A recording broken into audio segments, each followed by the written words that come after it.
기타 주택 사업이 있어요. 이건 뭐예요? 이거는 실체가 없어.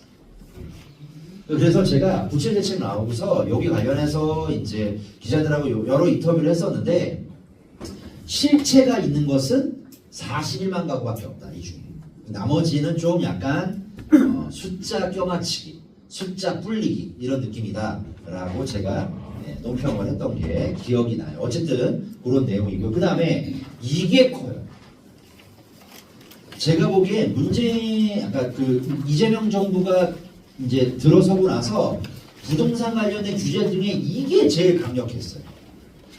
이게 뭐냐면 10.15 부동산 시장 안정화 대책인데 원래는 규제 지역이 4군데밖에 없었단 말이에요.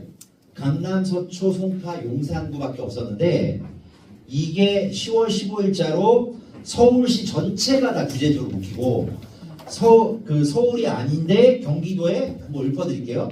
과천시, 광명시, 그 다음에 수원의 영통, 장안, 팔달, 성남의 3개구, 분당, 수정, 중원, 안양의 동안구, 마란구는 아니에요. 동안구만, 평촌 신도시가 있는, 그 다음에 용인의 수지구, 그 다음에 의왕시하고 하남시, 그래서 12개 지역이 규제 지역으로 묶여버렸어요. 근데 요거는 무슨 의미냐면 이 규제 지역으로 묶이면서 토지거래 허가구역까지 같이 묶었거든요. 이게 되면 어떤 일이 있냐? 집을 산 사람이 전세를 끼고 못 사. 그러니까 이런 경우 이 규제 지역이 되면 반드시 집을 매수하는 사람은 입주를 해야 돼. 그러면 이제 만약에 예를 들어서 지금 현재 집을 팔려고 내놓은 사람이 거기에 세입자가 껴있는 집이다. 그러면 이제 세입자가 껴있으면 그래도 살 사람 입장에서는 전세 끼고 소위 말하는 갭투자잖아. 갭투자를 하면 조금 그래도 좀 목돈이 일시적으로는 좀 덜 들어가는 효과가 있는데 갭투자를 못하도록 돼 있어요.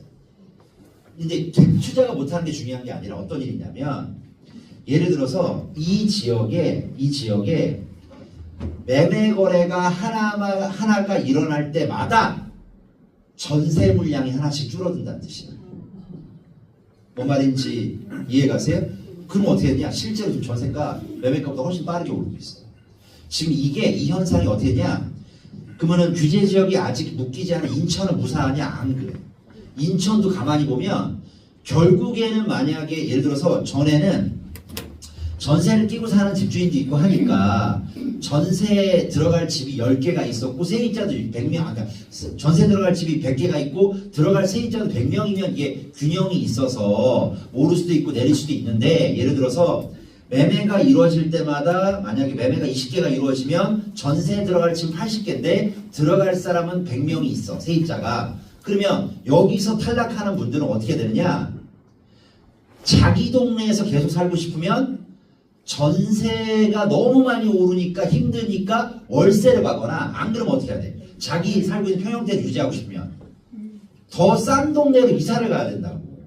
그럼 이게 밀려서 어디까지 오겠어요? 인천. 실제로 지금도 인천에 부평이나 계양 같은데 그나마 그래도 서울에 출퇴근이 가능한 지역들 같은 경우에는 전세가 굉장히 가파르게 올라요. 그럼 이게 또 어떤 문제가 되느냐?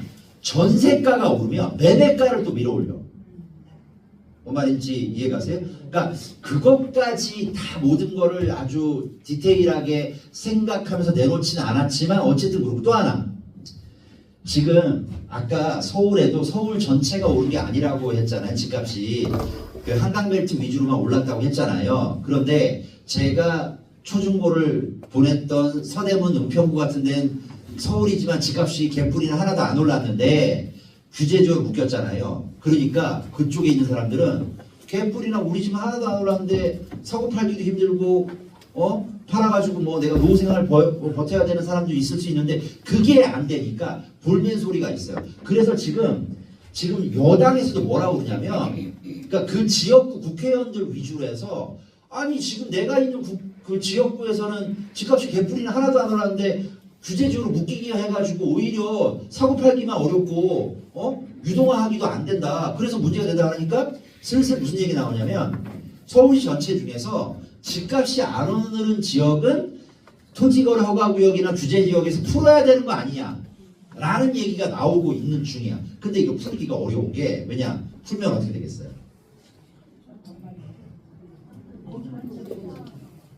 규제지역 아닌 데로 옮겨붙는 풍선 효과가 있을까봐 그게 무서운 거야. 그러니까 또 쉽사리 정책당국에서 이걸 풀기가 또 어려웠다 이렇게 얘기하고. 근데 이게 15조치인데 근데 이런 규제지역 묶이면 우리 뒤에 설명들이 다른 부수적이게 쫙 따라가.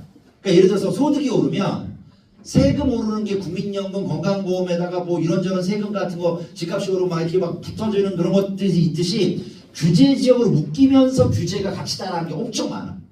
차차 설명드릴 거예요. 그래서 그런 게 있고 그 다음에 뭐 이게